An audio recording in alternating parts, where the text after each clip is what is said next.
prepare for writing, we've been talking about ways to write a letter and different types of letters.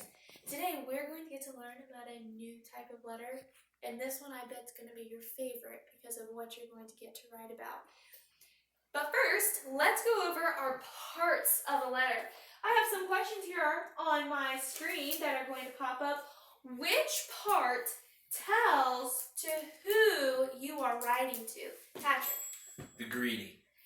That's correct. It is the greeting. And the signature tells us what, Luke? Who the letter is from. That's right. So the who is writing who's writing the letter, the name of the writer. Next question, what is a polite way to say goodbye? Eliana. Sincerely, Patrick, or something like that. Okay, that's a good example, but what is the name of it? The definition, the term for it? The closing? The closing, that's correct. And a good idea for a closing is sincerely, Patrick. That's a good example. You were going beyond what I was just saying. The body is what? What is the body, Patrick? What you actually are trying to tell the person. That's right, what we're telling the person who we're writing to. So the body is the letter itself. Now, we have been learning about a thank you letter and a friendly letter, and today we're going to get to write about a persuasive letter. Now, persuasive means you're trying to get somebody to do something, or you want somebody to like something that you like. So I could say, I have a chocolate bar. Do you want to bite? Then and I say, no, you really want to bite. You have to eat a bite. And then, no, I don't want a piece of chocolate. But you could go on even further and say, do you want a piece of my gooey, smooth chocolate bar that has pieces of almonds in it that you can crunch on your teeth? Or there's some caramel in there that just melts in your mouth and you can feel it when you swallow it. Are you sure you don't want a piece of my chocolate? That's being persuasive. Getting somebody to want to do something that you're wanting them to do, even if they don't want to do it. You have to find ways to make your idea, make them want to do your idea as well. And that's what we're going to be learning about today. Look at my letter here on the board. We are going to be asking this principal to do something. And of course, whenever we start a letter, we always start it out being polite. I want you to watch for that while I read our letter. Dear Principal Yoey, thank you for all you do for our school. I have an idea for something that my class would enjoy. I think it would be fun to have you come to lunch with us someday this week. We would like to get to know you and ask questions about what you do all day. Maybe you could change your schedule so your lunchtime starts when ours does. I hope we can see you at lunch soon. Thank you for considering my request. Sincerely, Daniel. So we were polite in the letter. We started out, we're thankful for everything you do. That's being friendly. We were asking him to do something, and when we were asked him if we could do something, we were also showing how it could benefit us. If we get to ask him questions, then we get to know more about him. Just like we can ask more questions to God, and he answers them to us when we get to read his word. Just like the principal, when we get to ask him questions, he's going to tell us answers so we can learn more about him.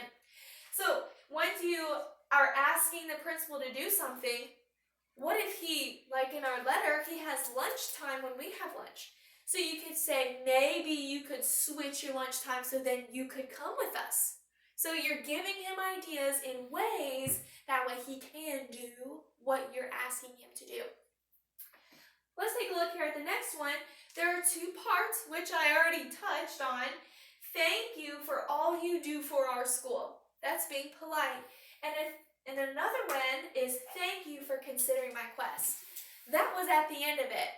So we're thanking him for taking the time to read our letter and for considering what we're asking him to do. Those are two ways to be polite. Now, there's some questions that you need to ask yourself while you're writing this letter. Because yes, we can just ask somebody to do something for us, but what if they have something else to do, like the principal, he had to eat lunch. So those are things you have to remember. Listen to my questions. What are you asking? Are you asking something that they can't do? Or are you asking something that they could do that? How will this benefit the class or the school? What does your principal need to do? Does it require him giving permission for something? So if it's something that, say, bring food for the whole school, now that's a lot of work. You would have to get permission to do that. So is it something that's going to be hard for him to do, or will it be easy for him to do? We have to be considerate of others if we're asking them to do something for us. And then, is your request going to benefit the principal? Is he going to get something good out of it, or is it going to be hard work and something that he doesn't even want to do?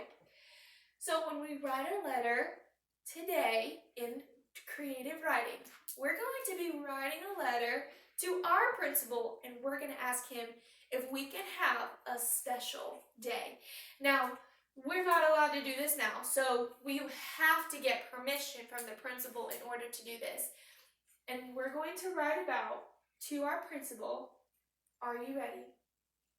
Bring your pet to school day. So you're going to write a letter to the principal, Mr. Burks, and you're going to ask him if we can open up a day for school when we can bring our pets.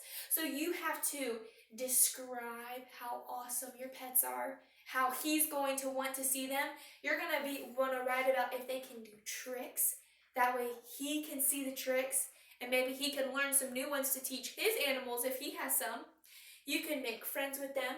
You could then take them to the park or something. I don't know. You write me a persuasive letter that would want me, the principal, to let us be able to bring our pets to school. So go ahead, take your papers out.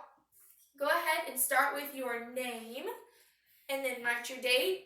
So we all know what we're going to be writing, bring your pet to school day.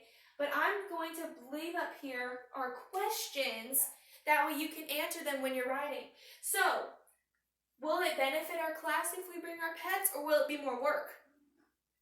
You tell me when you write your letter. So after you finish writing your name and the date, then go on down.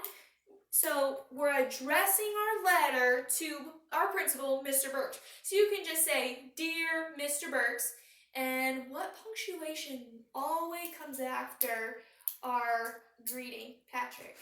A comma. That's right. So when I go around, I'm going to be looking for commas to draw hearts around. See some good writing, and then while we're writing today, I'm going to be coming around looking for good spacing. So if I can come around and draw the same line in between all of your letters, that's going to be good spacing. Make sure your letter is nice and neat so you can read it, because Mr. Burks, he could be reading these. And maybe, if we have some time at the end, maybe I'll let a couple of you come up and you can read to your friends what we're going to be able to do when we bring our pet to school day.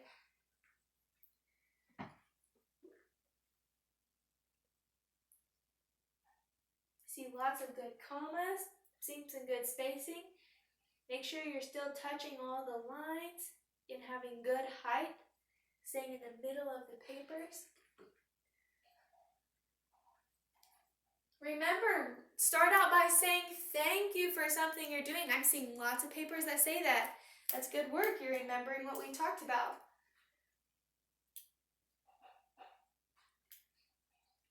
So Patrick, stand and read for us the first sentence that you wrote.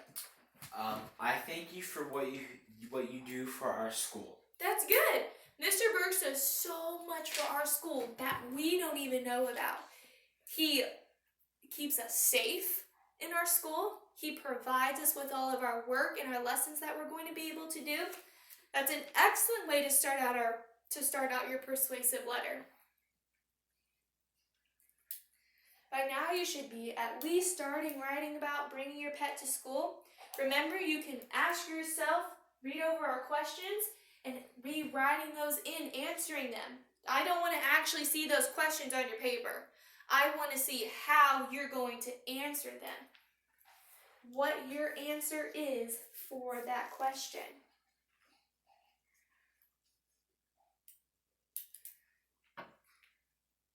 This is a good capital W here. I like that one. Good height. This letter here, these ones are just a little squished. Let's make sure they're coming out.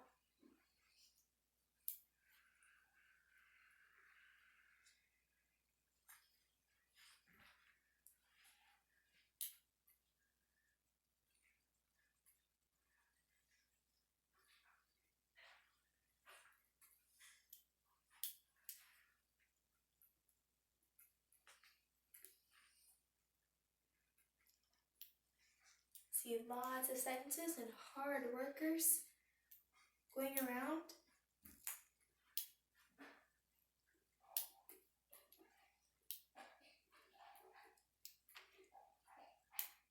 When you're done writing it, if you're finished, you can at the bottom of your paper or on the back of it if you need some more space, you can draw a picture of your pet that you would bring to school.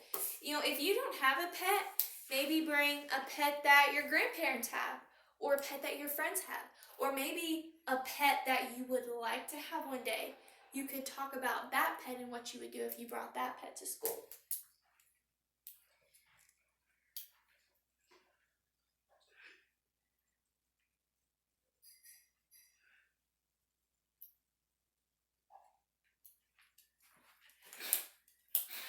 All right, so we have lots of people who are getting ready, already drawing their pets.